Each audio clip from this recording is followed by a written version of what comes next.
And what's up, everybody? I'm back with another video game review. Today is a special day because this is the end of the Jingle Jam Steam game backlog.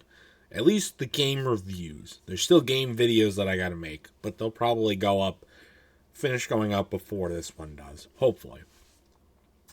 This is Zapling Bygone.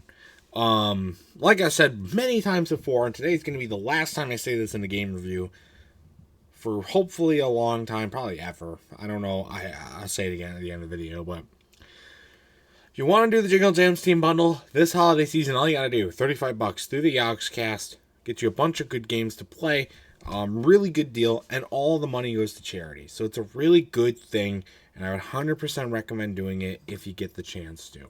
So, Zapling Bygone. I got a lot of thoughts on it, so let's jump right into it, shall we? This is a pretty fun game overall. You're correct. The attacks are fucking base. They are so much fun. You just go and just blow shit away. It's fucking crazy. Though some of the enemies are a little harder to defeat, like some of the higher end, I guess you call them bosses. They have way too much health, and they're really, really hard to hit. You got to really learn their patterns and strategies and stuff like that, which is fine. I don't mind that at all.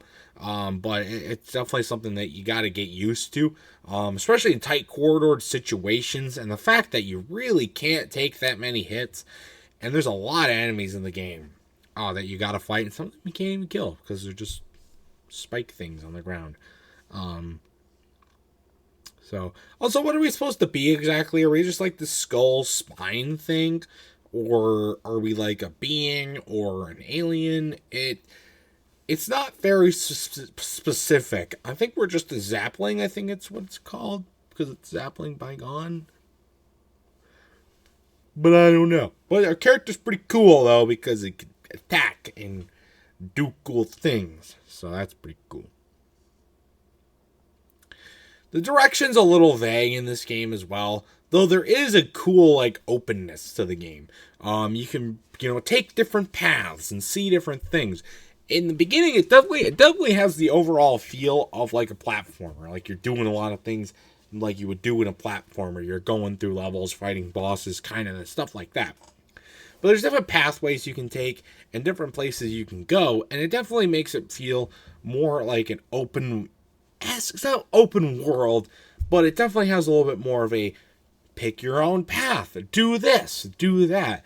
It's pretty cool that they work that into the game. It just shows that they have a lot of passion and really want to add more creativity into this game, and they did a great job with that. So I gotta give them some credit there for sure.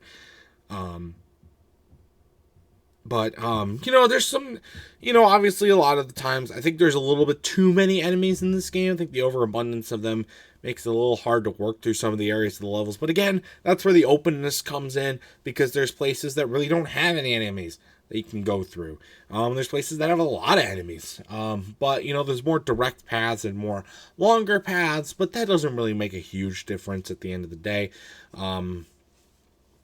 It's just kind of more of a endurance strategy kind of game sort of thing where you just gotta know where to go, know what to do, and just kind of figure it out at the end of the day. So, but I really, really enjoyed this game. It's one of my more favorite games on the Jingle Jam bundle. I'm very pleasantly surprised with this game. The space feels another thing that I really, really liked about the game too. Kind of like cool colors, night neon feel. Overall just makes a good feel for the game, and I think that's what a good stepping stone is. I kind of talked about my review of Tugnaska, which I still think is how you pronounce it. That feel of the game kind of sets it off on a bad foot. This game's the opposite, sets it off on a good foot. So there you go. But anyways, that's going to do it for this review. My final score, I'm going to have to give it an 8 out of 10. I really enjoyed this game.